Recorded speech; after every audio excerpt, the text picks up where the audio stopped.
The warning lights flashed red across the bridge of the USS Endeavour as sparks flew from the main control panel. Captain Jake Morrison gripped his chair while the ship shook violently around him. The experimental jump drive had failed again, leaving them stranded in unknown space. "Report," Morrison called out over the noise of failing systems. "Jump drive is completely dead, sir," Chief Engineer Paul Rodriguez said from his station. Sweat dripped down his face as he worked frantically on the damaged controls. "We're stuck here until I can figure out what went wrong." Dr. Lisa Campbell looked up from her science station with worry in her eyes. "Captain, I'm reading massive energy signatures all around us. We're not alone out here." Commander Alex Turner moved to the tactical display and his face went pale. "Sir, we have company." "Big company. I count at least 12 ships and they're all heading straight for us." Morrison stood up and walked to the main screen. Through the stars, he could see dark shapes moving toward them. The ships were huge, bigger than anything humans had ever built. They looked like giant weapons floating through space covered in sharp edges and glowing with red light. "Any response to our distress signal?" Morrison asked. Communications Officer Maria Santos shook her head. "Nothing yet, sir, but I'm picking up transmissions between those ships. The language is completely unknown." The alien ships moved closer, surrounding the human vessel like hunters circling wounded prey. The largest ship was 3 times the size of the Endeavour, its hull covered in what looked like armor plating. Strange symbols glowed along its sides. "Sir, they're scanning us," Dr. Campbell reported. "Very thorough scans. They're learning everything about our ship and probably about us too." Morrison felt the weight of command on his shoulders. 27 crew members were depending on him to get them home safely. He had no idea what these aliens wanted, but their ships looked built for war. "Keep trying to reach them, Santos," he ordered. "Use every frequency we have, mathematical, sequences, music, anything that might show we're intelligent." On the bridge of the massive alien ship called Bloodfang, War Commander Zethkar studied the small human vessel with interest. He stood 8 feet tall, his body covered in natural, armor-like scales that had evolved over millions of years. His claws could tear through metal, and his teeth were designed for ripping flesh from bone. "What do we know about this species?" Zethkar asked his officers in their harsh, growling language. Sub-Commander Krixtal checked his readings. "They appear to be mammals, War Commander. Bipedal, soft-skinned, no natural weapons or armor. Their ship is primitive but shows some advanced engineering. They seem to be explorers of some kind." Zethkar laughed, a sound like grinding stone. "Explorers. How typical. Another weak species trying to reach for the stars before they're ready." He looked at the human ship on his screen. "Any signs of military capability?" "Minimal, sir. Light defensive systems only. No heavy weapons that we can detect. They appear to be a peaceful exploration vessel." This pleased Zethkar greatly. In his 300 years of conquest, he had seen this pattern many times. Weak species would develop space travel and spread through the galaxy, thinking they were safe. Then they would meet the Vraxian Empire and learn the truth about survival. The Vraxians had ruled this part of the galaxy for over 3,000 years. They were born predators, evolved on a harsh world where only the strongest survived. Every aspect of their society was built around dominance and conquest. They had conquered 47 different species, and each victory had been easier than the last. "Sir, they're attempting to communicate," reported communications specialist Vex Moore. "Multiple frequencies, various signal types, primitive but persistent." Zethkar considered his options. He could simply destroy the human ship and be done with it. That would be the efficient solution. But something about these creatures interested him. They had traveled far from their home world, which showed courage even if it also showed foolishness. "Open a channel," he decided. "Let's see what these softskins have to say." Back on the Endeavour, Santos suddenly straightened at her station. "Captain, I'm getting a response. Audio only, but they're using our own signal protocols. They learned our communication method in just a few minutes." Morrison nodded grimly. That showed intelligence, which could be good or bad. "Put it through." The voice that came through the speakers was deep and rough, like rocks grinding together. Despite the harsh tone, the words were in perfect English. Small ship. You are in Vraxian space. You will surrender immediately or be destroyed.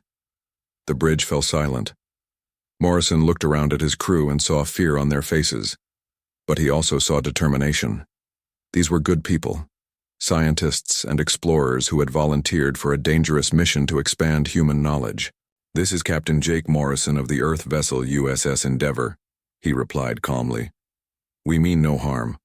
Our ship was damaged during a jump drive malfunction. We request assistance and safe passage back to our space." Harsh laughter came through. The speakers. "Earth vessel. Another new species for our collection. You will prepare to be boarded. Resistance will result in immediate termination." Dr. Campbell moved closer to Morrison and whispered urgently, "Captain, these don't sound like peaceful aliens. Their language patterns suggest a highly aggressive culture." Commander Turner was already working at the tactical station. "Sir, I'm analyzing their ship designs. Everything about them says military. These aren't explorers or traders. They're conquerors," Morrison thought quickly. Fighting was not an option.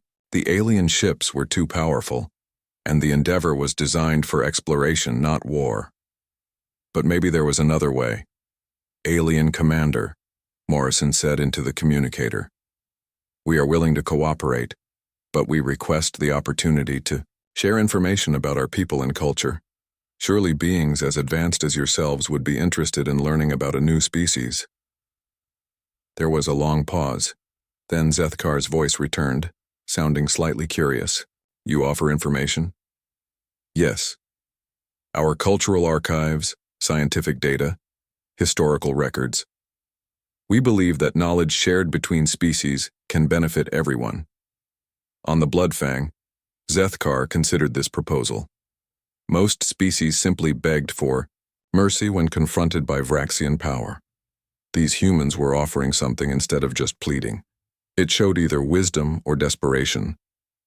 "What kind of historical records?" he asked. Morrison looked at Turner, who nodded slightly. "Records of our civilization's development, art, science, and yes, our military history. We believe transparency builds trust between species." Zethkar found this amusing. Military history from a species with no real weapons. It might be entertaining to see how these soft creatures pretended to be warriors. "Very well," he decided. "You will transfer your archives to our ship. If they prove interesting, we may allow you to live as our servants. If they bore us, you will feed our livestock. Prepare for data transfer." The communication ended, leaving the bridge of the Endeavor in tense silence.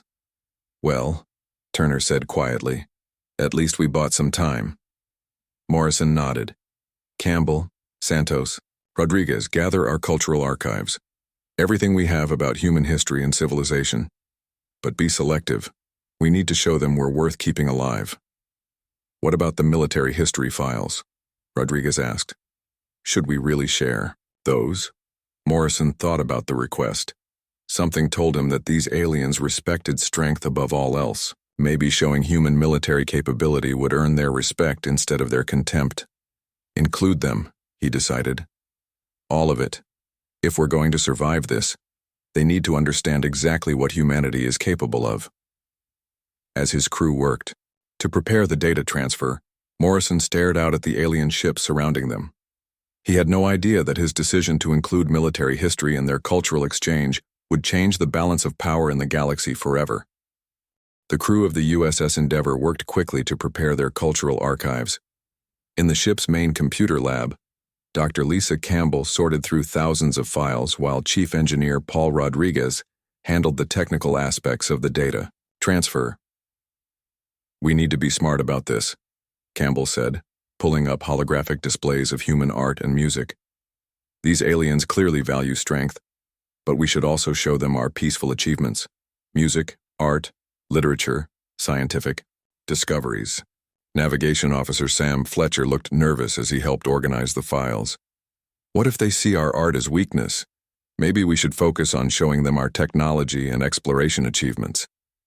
Communications specialist Maria Santos was monitoring alien transmissions from her station. "I'm picking up more chatter between their ships. They're definitely talking about us, but I can't translate much. Their language is very complex. Commander Alex Turner entered the lab carrying a secure datapad. I've been going through our military archives, he said quietly. Captain Morrison wants to include them, but we need to decide how much to reveal. Campbell frowned. Are you sure that's wise? If they see us as a threat, they might just destroy us immediately. Turner shook his head. I think it's the opposite. These aliens are predators. They respect strength. If we show them we're just peaceful explorers with no way to defend ourselves, we become prey. But if we show them we can fight when we need to, they might see us as equals. Rodriguez finished setting up the transfer protocols.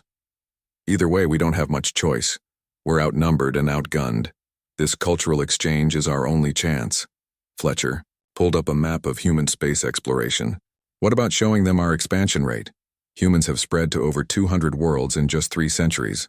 That shows we're not just hiding on our home planet. Good idea, Turner agreed. But let's be careful about revealing the locations of our colonies. We don't want to give them a target list. Campbell selected a collection of human music from different cultures and time periods. Music is universal. Even aggressive species usually appreciate artistic expression. This might help them see us as more than just potential prey. Santos suddenly looked up from her station. Captain Morrison to the lab. The aliens are demanding the data transfer begin immediately. They're getting impatient. The team quickly finalized their selection. They included human art from around the world, scientific achievements like spaceflight and medical advances, and records of human exploration. At the bottom of the archive, Turner carefully placed the military history files. I'm including everything, from ancient warfare up to modern conflicts, Turner explained. But I'm going to bury it deep in the archives. Maybe they'll get bored and skip over it. Engineer Carlos Mendez arrived to help with the final preparations. I've embedded the files, in multiple layers, he said. The aliens will see art and science first. The military stuff is hidden in historical sections they might not even look at. Captain Morrison's voice came over the intercom. All hands, prepare for alien boarding.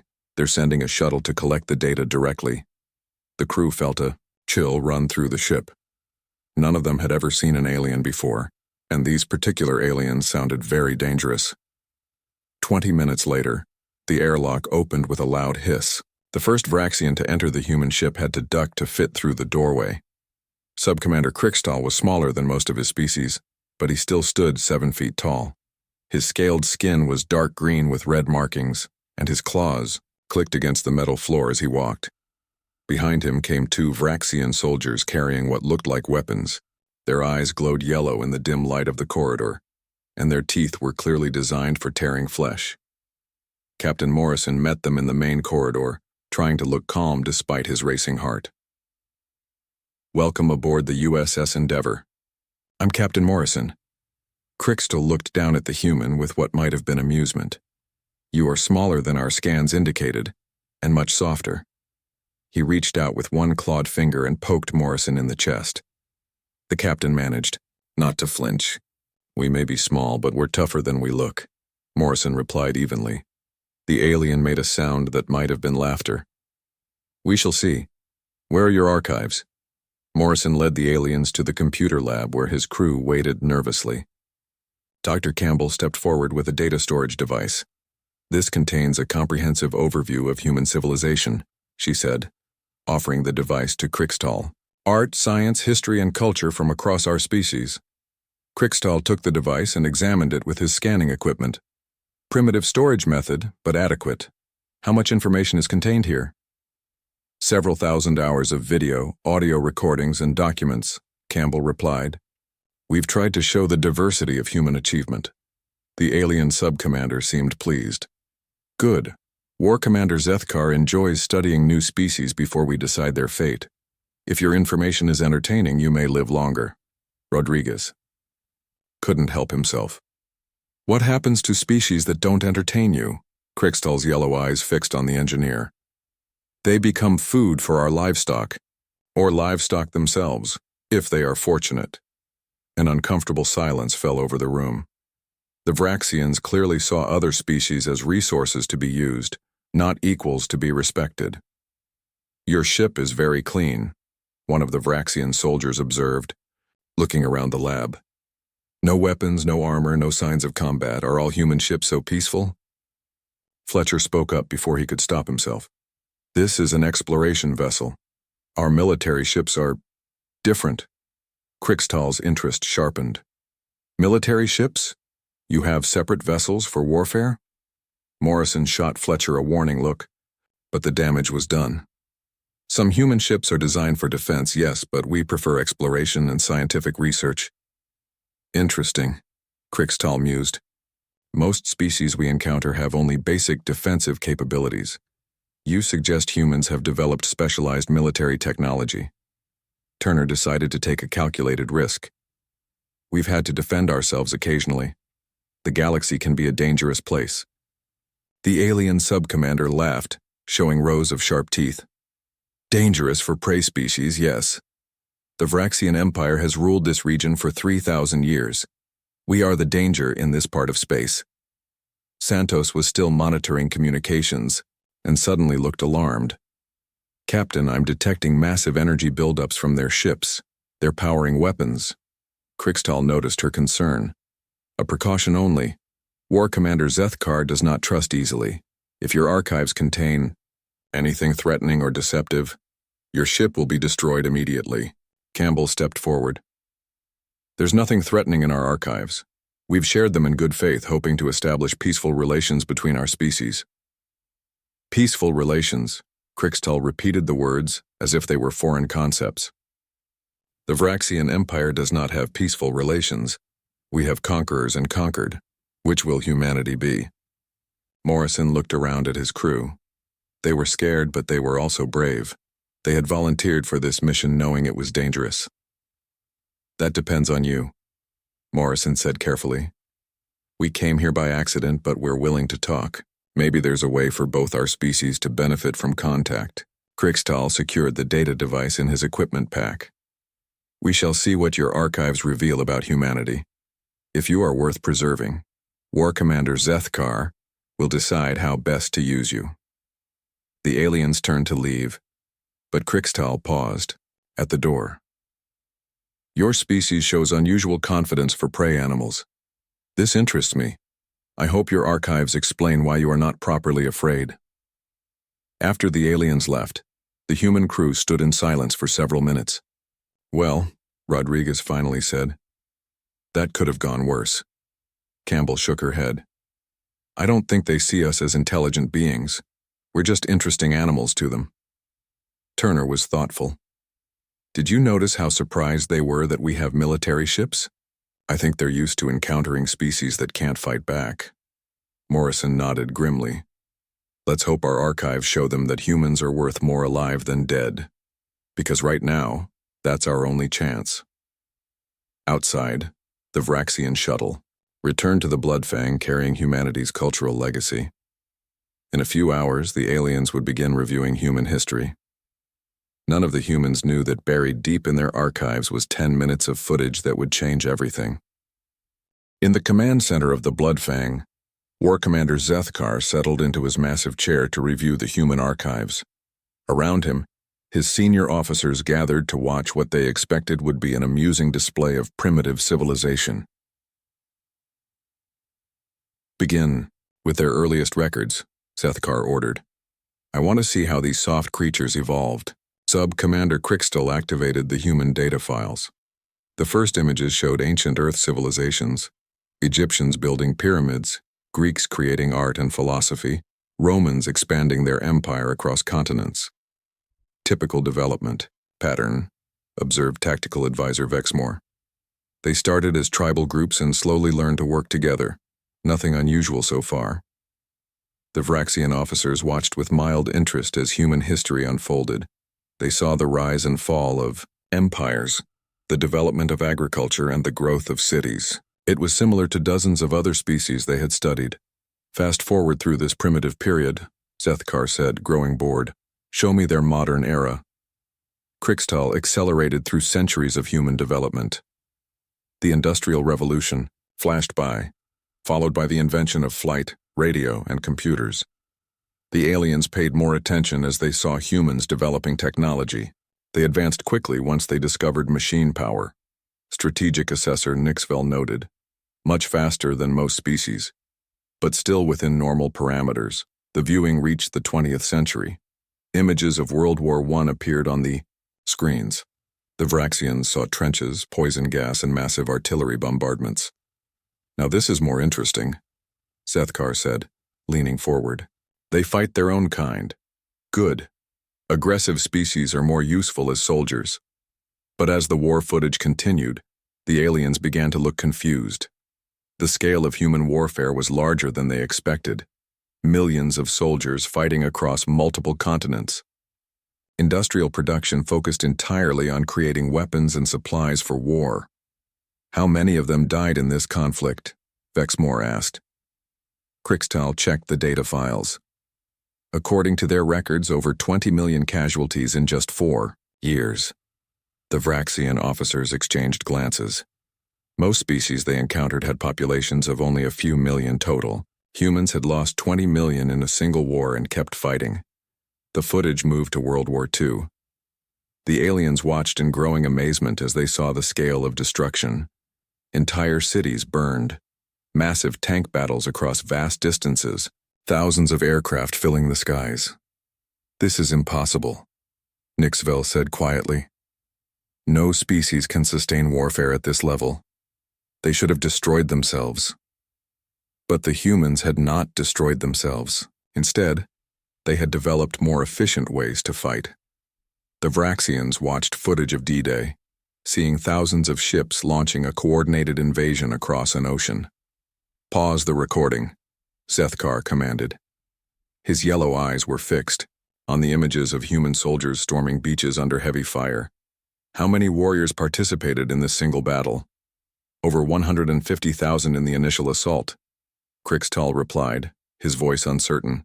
With millions more. In support, Battlemaster Gorthron laughed harshly. Impossible. No species has ever fielded armies of that size. These records must be exaggerated. But the footage continued, showing the systematic destruction of entire nations. Strategic bombing campaigns that turned cities into rubble. Naval battles involving hundreds of ships. The development and use of atomic weapons. The Vraxians fell silent as they watched the mushroom clouds rising over Hiroshima and Nagasaki. In their 3,000 years of conquest, they had never seen weapons capable of destroying entire cities in seconds. These bombs, Sethkar said slowly. How powerful are they compared to our weapons? Crixtal consulted his analysis computers. After several minutes, he looked up with fear in his eyes. War Commander, according to the technical data embedded in these files, human atomic weapons are more powerful than our main ship cannons. The command center fell completely silent. Vraxian ship cannons could destroy city-sized targets. The idea that humans had developed more powerful weapons was terrifying. Continue the review, Sethkar ordered, his voice tight with tension. The footage moved through the Cold War period. The aliens watched in horror as humans developed hydrogen bombs thousands of times more powerful than the weapons used in World War II. Intercontinental ballistic missiles that could deliver destruction across planets. Nuclear submarines that could hide in oceans for months. They built enough weapons to destroy their entire world, Nixville whispered. Multiple times over, and they pointed them at each other for 50 years.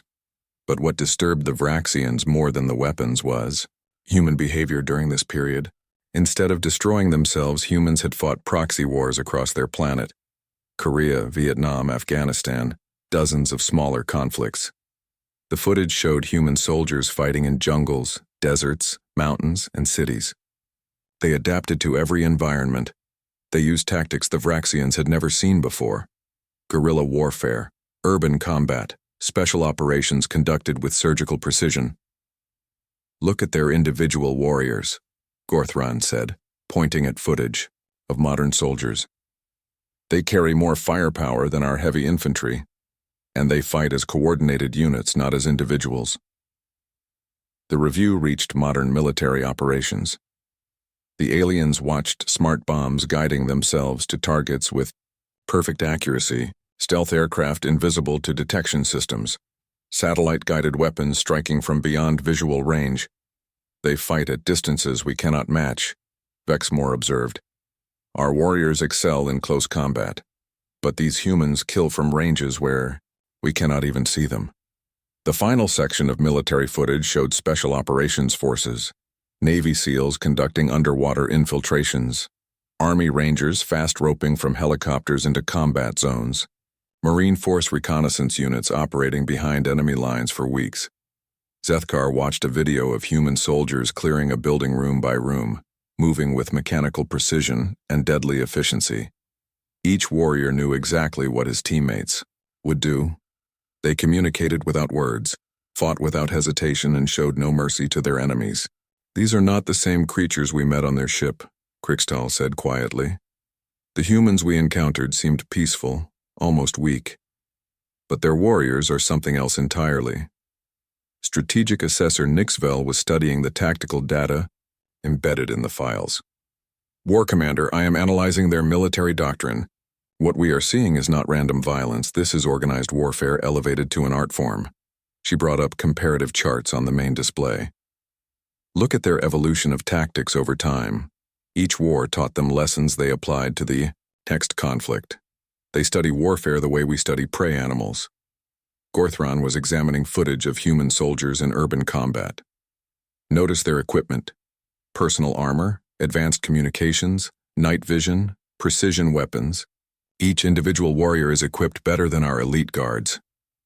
The most disturbing footage came last. Humans fighting multiple wars simultaneously on different continents, coordinating air, land, and sea forces across vast distances, maintaining supply lines that stretched around their planet. How many military personnel do they maintain during peacetime? Zethkar asked. Krixtal checked the data files again.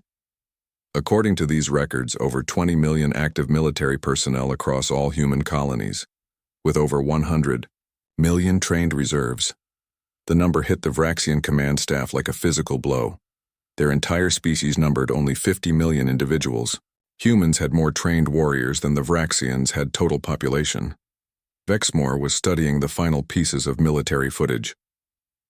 War Commander, there is something else. These humans do not just fight external enemies. They have an entire military branch dedicated to fighting in space. The last few minutes of footage showed human space marines training in zero gravity, human warships conducting fleet maneuvers, and human orbital defense platforms protecting their colonies. They have militarized space itself, Nixvel said in amazement. Every human colony is defended, every trade route is patrolled. They treat the entire galaxy as a potential battlefield. Zethkar stood slowly from his command chair. Around him, his officers waited for orders. For the first time in his 300 years of conquest, the war commander was uncertain. How long was this military review? He asked. 10 minutes and 37 seconds, Krixtal replied. 10 minutes of footage had changed everything. The humans were not weak prey animals seeking protection. They were the most militarized species the Vraxians had ever encountered. And now they knew the Vraxian Empire existed. The command center of the Bloodfang remained silent for long minutes after the human military footage ended. War Commander Zethkar stared at the blank screen while his officers waited nervously for his reaction. Finally, Battlemaster Gorthron broke the silence. War Commander, these records could be false. Humans might be trying to deceive us with fake military capabilities. Strategic Assessor Nixvel shook her head. The technical specifications are too detailed to be fabricated. The mathematical principles behind their weapons are sound. These records appear genuine. Tactical Advisor Vexmore was studying his combat analysis computers. War Commander, I have run combat simulations based on human military capabilities. The results are disturbing. Zethkar turned to face his tactical advisor. Explain. In direct, ship-to-ship combat, our vessels maintain superiority. However, humans appear to favor asymmetric warfare. They would not meet us in open battle. Instead, they would use guerrilla tactics, long-range strikes and coordinated attacks from multiple directions. Sub-Commander Krikstal brought up star charts on the main display. War Commander, we must also consider human expansion patterns. They have established colonies across 200 worlds in just 3 centuries. Their growth rate exceeds our own. This information troubled Zethkar greatly. The Vraxian Empire had expanded slowly and carefully, conquering one species at a time. Humans seemed to spread through space like a flood, establishing new colonies faster than they could be counted. What is the total human population across all their worlds? Zethkar asked. Krikstal consulted the human archives. According to their most recent census data, over 30 billion humans live across known space. Their homeworld alone contains 8 billion individuals. Gorthron laughed harshly. Impossible. No species can maintain populations that large. They would exhaust their resources and collapse. But Nixvel was examining human economic data. Actually, their resource management is quite sophisticated. They terraform worlds, establish self-sufficient colonies, and maintain complex trade networks. Their civilization appears stable despite its size. The implications were staggering. The Vraxian Empire contained 50 million individuals total. Humans outnumbered them 600 to 1. Even if only a small percentage of humans were warriors, they could field armies larger than the entire Vraxian population. War Commander, Vexmore said quietly. There is another consideration. These humans we encountered claim to be explorers, not military personnel. Yet they carry themselves with confidence. They show no proper fear of superior predators. Zethkar had noticed this too. Captain Morrison and his crew had been respectful, but not submissive. They negotiated rather than begged. They acted like equals rather than prey. Perhaps they do not recognize us as apex predators, Gorthran suggested. Once they see our true military might, they will submit like all the others. Or, Nixvel said slowly, they do not consider us superior. Their behavior suggests they believe they can defend themselves if necessary. This possibility sent chills through the Vraxian command staff. In 3,000 years of expansion, no species had ever challenged their dominance. Every encounter had ended with swift Vraxian victory and alien submission. We should attack immediately, Gorthran declared. Strike before they can call for reinforcements. Destroy their exploration ship and prevent them from reporting back to their military. And start a war with a species that has 30 billion population and advanced military technology? Nixvel countered. That would be unwise. Zethkar was studying the human military footage again. He watched scenes of modern soldiers moving through urban combat zones with mechanical precision. Each warrior was heavily armored, well-armed, and extensively trained. Look at their individual equipment, he said to his officers. Personal armor that deflects projectiles, communication systems that coordinate entire armies, weapons that strike targets beyond visual range. Each human soldier carries more firepower than our heavy infantry units. Vexmore nodded grimly. And they fight as coordinated teams, not as individuals. Vraxian warriors excel in single combat, but humans have perfected group tactics. The war commander turned to Krikstal. What is the status of the human ship? Are they still helpless? Their engineer continues working on the jump drive, but they remain stranded. However, I have detected increased communications activity. They may be attempting to contact their homeworlds. This news alarmed the entire command staff.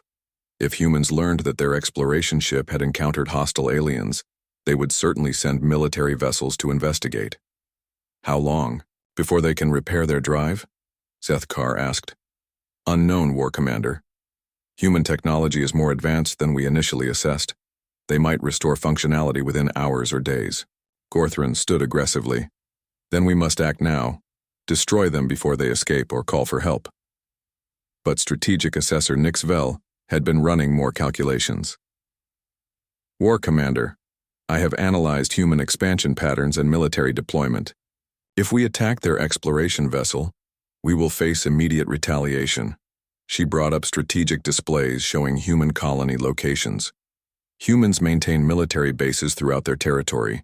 They have rapid response fleets positioned to investigate threats. If this ship disappears, they will send warships to find out why. Let them come, Gorthran snarled. We have conquered 47 species. What is one more? Nixvel's response was cold and factual. Those 47 species had populations, measured in millions, limited technology, minimal military capability. Humans have populations measured in billions, advanced weapons technology, and extensive military experience. She highlighted key data from the human archives. War Commander, humans have been fighting continuous wars for their entire recorded history. Not occasional conflicts like most species, but constant warfare across multiple fronts simultaneously. Tactical. Advisor Vexmore was studying human battle tactics. They have developed military doctrine specifically for fighting superior opponents. Their entire approach to warfare assumes they will face larger, more powerful enemies. This observation struck at the heart of Vraxian military philosophy. The Vraxians had always been the larger, more powerful force. They were accustomed to overwhelming weaker opponents through superior strength and technology. What do you recommend? Zethkar asked his advisors. The command staff exchanged uncertain glances. For the first time in their military careers, they faced a situation where victory was not guaranteed. We could attempt negotiation, Nixvel suggested carefully. Establish formal contact, assess their intentions, avoid immediate conflict. Gorthran was outraged. The Vraxian Empire does not negotiate with prey species. We conquer or we destroy. There are no other options. Perhaps, Vexmore said quietly. Humans are not a prey species. The words hung in the air like a physical presence. In 3,000 years of expansion, the Vraxians had never encountered another apex predator species. The concept was almost unthinkable. Zethkar studied the faces of his officers. Gorthran remained defiant, convinced that Vraxian superiority would prevail, but Nixvel and Vexmore showed uncertainty, even fear. Krikstal was running additional combat simulations, trying to find scenarios where Vraxian forces could guarantee victory. War Commander, Krikstal reported, my simulations show that humans would not fight us the way other species have. They would use hit-and-run tactics, coordinate attacks across multiple systems, and target our supply lines and command structure. They would fight a war of attrition, Nixvel added, drawing us into extended conflicts where their superior numbers and production capacity would eventually prevail. Zethkar considered this possibility. Vraxian warfare was based on quick, decisive victories. They had never fought a prolonged campaign against an equally capable opponent. There is another factor, Vexmore said reluctantly. Humans appear to be natural alliance builders. Their exploration ship carried crew members from multiple human colonies working together despite cultural differences. They might unite other species against us. This was the most terrifying possibility of all. The Vraxian Empire controlled their territory through isolation of their enemies. They conquered species one at a time, preventing cooperation between potential threats. But humans had already demonstrated the ability to coordinate across vast distances. If they formed alliances with other species, they could potentially field combined fleets that would outnumber Vraxian forces. How many more ships are coming to investigate this encounter? Zethkar asked. Krikstal checked his monitoring equipment. Long-range sensors detect at least 3 human vessels approaching this system. They will arrive within 12 hours. The war commander felt the weight of decision pressing upon him. Attack now and start a war with an unknown outcome. Negotiate and appear weak to his own forces. Wait and risk facing superior numbers. War Commander, Nixvel said softly, perhaps it is time to consider that the galaxy has changed. We may no longer be the apex predators we once were. War Commander Zethkar stood alone in his private quarters aboard the Bloodfang, staring out at the stars. In 12 hours, more human ships would arrive. He had to make a decision that would affect the future of the Vraxian Empire. For 300 years, he had been a conqueror. Every species he encountered had either submitted or been destroyed. The pattern had never changed. Until now. A soft chime announced a visitor. Strategic Assessor Nixvel entered the room, carrying additional data files. War Commander, I have completed my analysis of human civilization, she said quietly. The implications are more serious than we initially calculated. Zethkar turned to face his advisor. Explain. Nixvel activated a holographic display showing human expansion patterns. Humans do not conquer other species, War Commander. They form partnerships with them. Their archives show successful alliances with at least 12 different alien civilizations. This information struck Zethkar like a physical blow.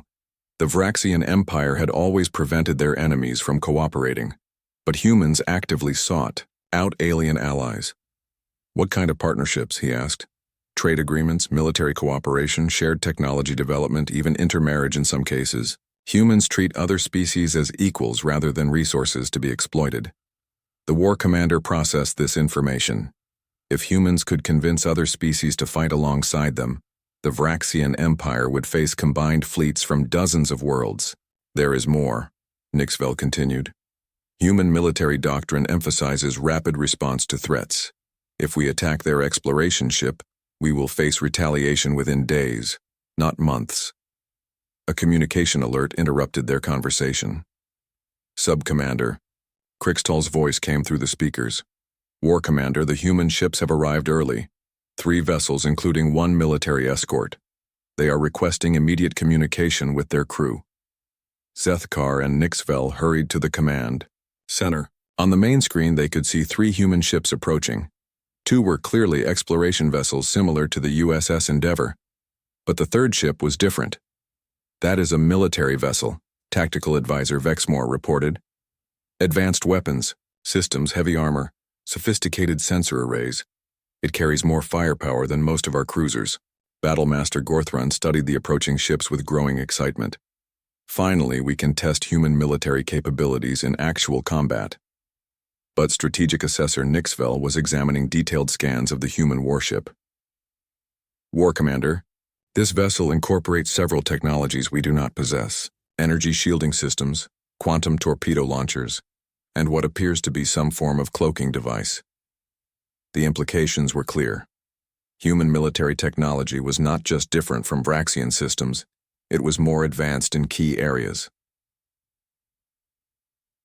Incoming. Transmission from the human military vessel, Communications Specialist Vexmore announced. Put it through, Zethkar ordered.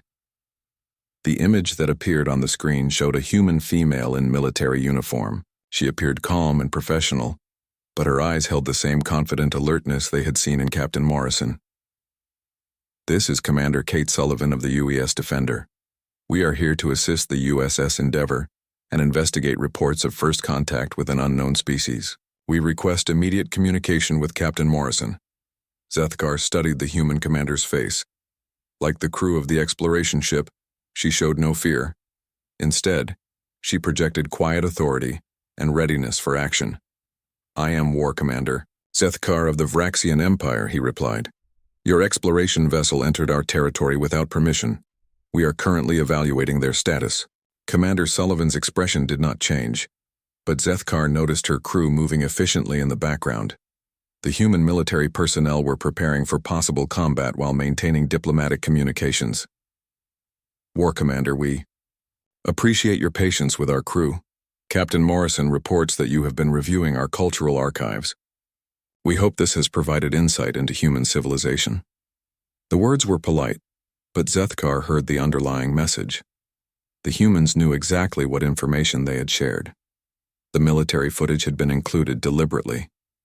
Your archives have been most enlightening, Zethkar replied carefully. Humans appear to be a remarkably warlike species. We prefer to think of ourselves as prepared for conflict when necessary, Sullivan responded. We have learned that peace must sometimes be defended with strength. Behind Zethkar, his officers were analyzing the human fleet. Krixtal reported quietly, War Commander, these ships are maintaining perfect formation while conducting intensive sensor sweeps. Their tactical coordination is flawless. Strategic Assessor Nixvel added, their communication protocols show military-grade encryption. They are sharing real-time tactical data between all 3 vessels. Zethkar realized that the humans were demonstrating their capabilities without making overt threats. Their professional competence spoke louder than any weapon display. "Commander Sullivan," Zethkar said, "the Vraxian Empire has ruled this region of space for 3,000 years. We are accustomed to dealing with new species according to our established protocols." "I understand, War Commander. However, humanity hopes to establish mutually beneficial relations with all species we encounter. We believe cooperation serves everyone's interests better than conflict." Gorthron moved closer to Zethkar and whispered urgently, "War Commander, they are trying to appear reasonable while positioning their ships for attack. We should strike first while we still have numerical superiority." But Nixvel disagreed. "War Commander, look at their formation. They could have approached aggressively, but instead they maintained diplomatic distance while showing their defensive capabilities. They are offering us a choice." Zethkar studied the tactical display. The human ships were indeed positioned defensively, but he could see how quickly they could shift to attack formation if necessary. Commander Sullivan was giving him time to make the right decision. "Commander Sullivan," Zethkar said slowly, "the Vraxian Empire has never encountered a species quite like humanity. Nor have we encountered a species like yours, War Commander. Perhaps this presents an opportunity for both our peoples to learn from each other." For several minutes, the two commanders studied each other across the communication link. Zethkar saw determination in Sullivan's eyes, but also genuine hope for peaceful resolution. Finally, the war commander made his decision. "Commander Sullivan, I propose we establish formal diplomatic contact between our species. The USS Endeavour will be permitted to complete repairs and depart safely. In exchange, we request ongoing communication to explore possible cooperation between our peoples." Behind him, Gorthron made a sound of outrage, but the other officers remained silent. They had seen the same evidence he had. Humanity was not a prey species to be conquered. Commander Sullivan smiled for the first time during their conversation. "War Commander, I believe that would benefit both our civilizations. Humans have always valued diversity and strength. The Vraxian Empire clearly possesses both qualities." The communication ended, leaving the Vraxian command center in thoughtful silence. "War Commander," Gorthron protested, "this decision goes against 3,000 years of Vraxian tradition. We are conquerors, not negotiators." Zethkar turned to face his battlemaster. "Gorthron, what is the primary rule of survival?" "Adapt or die," Gorthron replied automatically. "Exactly. The galaxy has changed. We can adapt to new realities, or we can face extinction fighting an unwinnable war." "Strategic." Assessor Nixvel stepped forward. "War Commander, shall I begin preparing diplomatic protocols for formal contact with human civilization?" "Do so immediately," Zethkar ordered. "And Nixvel, add a new classification to our species database. Humans are to be listed as Apex level, threat, potential allies, definite equals." 2 hours later, the USS Endeavour's jump drive came back online. Captain Morrison and his crew prepared to depart Vraxian space with an unprecedented achievement. They had made first contact with an aggressive alien species and established peaceful relations. As the human ships prepared to leave, War Commander, Zethkar sent a final message to the Vraxian High Command. His report was brief but historically significant.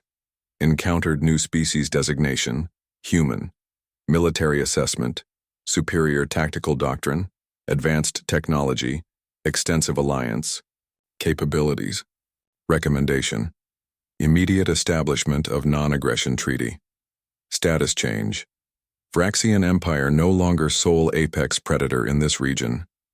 Humans represent equal or superior threat level. Diplomatic relations essential for continued Vraxian survival. The age of Vraxian dominance was over. The age of galactic cooperation had begun, and it had all started with 10 minutes of human war footage that showed the universe's newest apex predators exactly what they were capable of.